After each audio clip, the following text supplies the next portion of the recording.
Make a Path presents Let's Talk. Let's Talk The Walking Dead Q&A 40. Master Blueprint. What's your favorite zombie movie? What's your least favorite zombie movie? You know what? This is going to be an easy one. There's a ton of shitty zombie movies. 99 out of 100 zombie movies are crap. I'm going to give you a real zombie movie for my favorite, and then one that I count as a zombie movie, but it's not really a zombie movie, so I'm going to give you a backup. My number one pick is The Crazies. And the reason why I'm not putting an actual real zombie movie is because I don't know of any that I like that. I do enjoy the Horde. I do enjoy Dead Snow. But I only enjoy them because the quality of zombie movies, it's so bad. I don't like any of the Night of the Living Dead, Day of the Living Dead, Land of the Living Dead. I will watch them because I freaking love zombies. But if you said, hey, sit down and pick apart what's wrong with these, man, I'd say give me a week. It's going to take a while. If I could just put movies, depending on whether or not I like zombies, in piles of good or bad, I would probably put every single zombie movie I've ever seen in the bad pile, except for The Horde and Dead Snow. And let me tell you what, if we had a lot of good zombie movies, they'd make the bottom of the list. But comparative, they're really good. The Crazies would be like the one I could watch all the time. It's got Timothy Olyphant in it, and as an actor, I enjoy watching the dude as an actor. I love the story. I love the creepiness to it.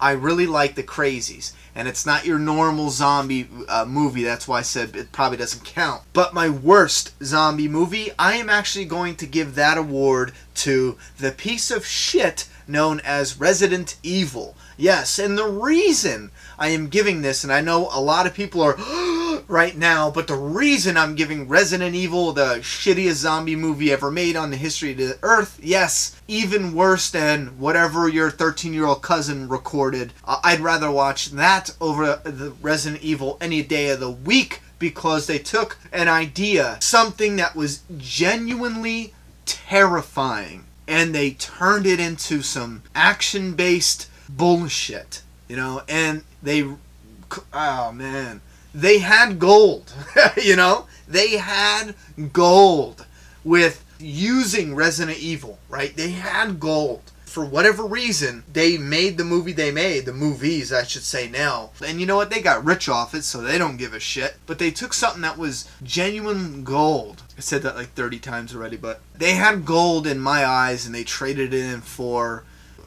IOUs. I don't know. Because to me, I think it's the worst piece of shit zombie movie ever made. The moment I heard they were making a Resident Evil movie, and I was still young, I was like, man, this is going to be the best thing in the world. My favorite genre, you know, and I'm saying zombies is a genre all by itself. At that time, my favorite video game. Oh man, I think it was probably one of the first times I shat myself since after I was a baby. I'm kidding, by the way, but still, it was terrifying. When I saw the trailer, and the chick ran up a wall, jumped off the wall, and then kicked the dog, the zombie dog, I immediately slung my head. In my mind, I was like, man, damn you, Hollywood. Damn you. You know, with your bullshit.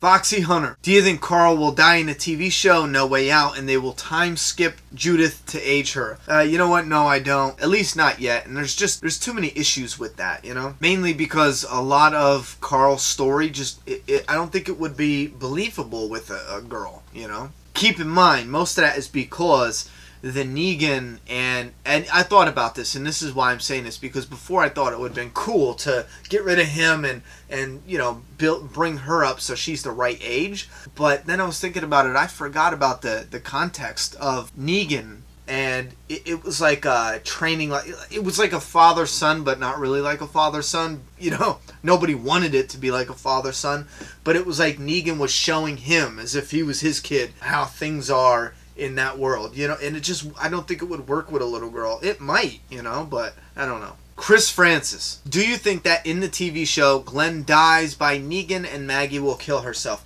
You know what? Back in September, I did a video and said, hey, look at the trailer for season 5. The guy's about to bash Glenn in the head with a baseball bat. I bet you any money he doesn't bash Glenn in the head. And I tell you what, this makes me believe that Glenn is not going to die by Negan because they're putting that in there. You know, it's so in our face. And I think that was an homage to how he dies in the comic. And they already know they're going to kill him some other way. Now I totally believe they're going to do that. They will kill Glenn. Maggie might even hang herself from it.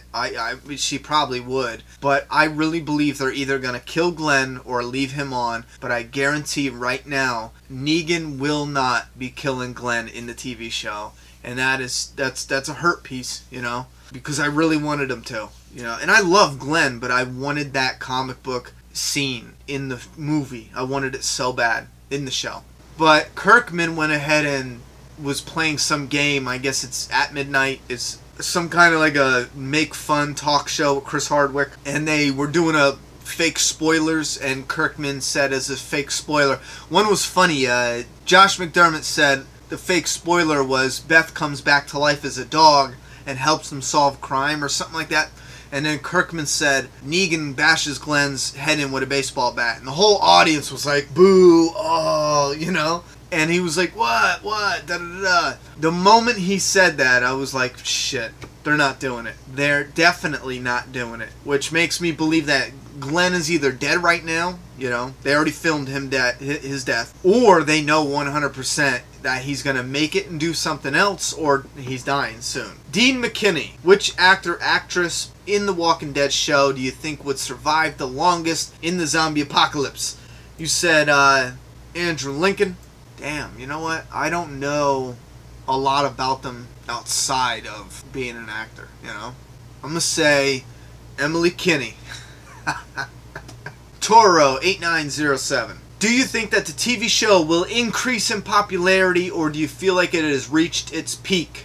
Let's say I was financing all of The Walking Dead. I owned it all. I would definitely sit down with the actors, because it all depends on if they're willing to act that long. But I definitely believe that there is enough material and potential new material to even increase its popularity. And if not, at worst case, and I truly believe this, if you do it right, you can shift its popularity. Have a shift in popularity means obviously you're going to have some people who are going to fall out of love with it. Alexandria, for example. They might not like the storyline when they get there. They want to see them on the road instead, and they're going to complain, oh, season 1 and 2 and 3 and 4 was better, 5. But if you shift in popularity, meaning you're picking up new fans of the show, even though you're losing some fans of the show. But as far as sustaining it, if you do it right, The Walking Dead could be something that is looked upon in TV as achieving something that people didn't think is possible for that kind of show. It has the potential to go the long haul. And I'm talking about the Simpsons kind of haul, where a kid can be, like my daughter, can be watching when she's, you know, older and be like, man, The Walking Dead has been here my whole life, my entire life. I believe that that can happen if you do it right. My lack in faith in Hollywood says that chances are, unfortunately, something will happen and it will become its own demise. But I really feel like if you do it right, this thing can shock everybody. Ashley M., do you think that Rick is an objectivist hero or an anti-hero, or neither or both? I have never heard of objectivist hero before. Like that line, I know what objectivism is. Believe it or not, holy crap, is that even the same thing? I actually read her too. Is that the same shit? I'm drawing like embarrassed blank. Like I should know this. I feel like I know this, but I'm afraid to say the wrong thing. The reason I said Ayn Rand is because I actually have... Yeah. I mean, there's underlining in it. Some of the pages are starting to fall out, but this is The Virtue of Selfishness by Ayn Rand. I don't even know if I'm saying that name right, to be honest with you, but that book, big influence on me. I love some of the chapters. going over love and how selfish it is and everything. It put a lot of shit in my life into perspective, especially at that point in life when I read it. I was like, oh, that makes a lot of sense.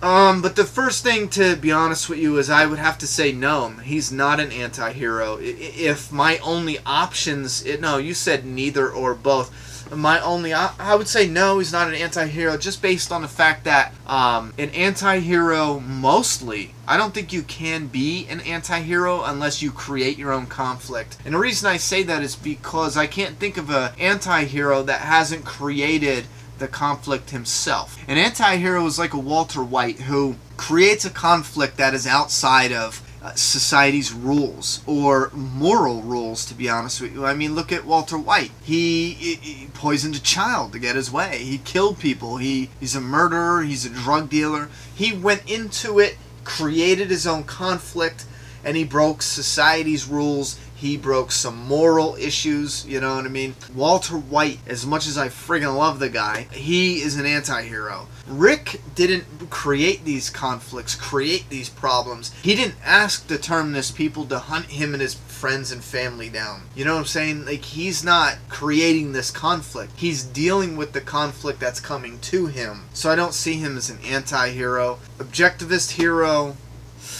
I would say that's tricky because there's a lot more, especially with people that are very well read up. Debating is like an art form, so I would just have to say that he is just a simple hero, you know, dealing with what's coming at him. And that's pretty much the best thing. Because labels, I'm afraid of labels. What, man, once you stick a label on, somebody will come up with something that I didn't even think of for a second there because I'm trying to burn through these. And I'm like, oh, wow, you know, when you put it in that regards, he is an anti-hero, you know? So I would just say he's just an old-fashioned, simple hero. You know, he's someone who's just doing what he has to, dealing with what's being brought to him. Bone. You say, final page parallel, Lori cheating on Rick is the parallel him cheating on Sophia. Well, I only put that up with the comic because of the image. It was identical, you know what I mean? And I like how they do that. As far as the same context, no. Lori was married, and Shane was Rick's best friend. Lydia and Sophia don't know each other. Carl and Sophia, they're not married. So I would say no, it's not a parallel at all. Sophia might take it that way, but she shouldn't, you know? They don't have anything openly going on. Bolly Hollingshead. With all the dead bodies and rotting flesh, why aren't there more buzzards, vultures, etc.? I don't know. There should be.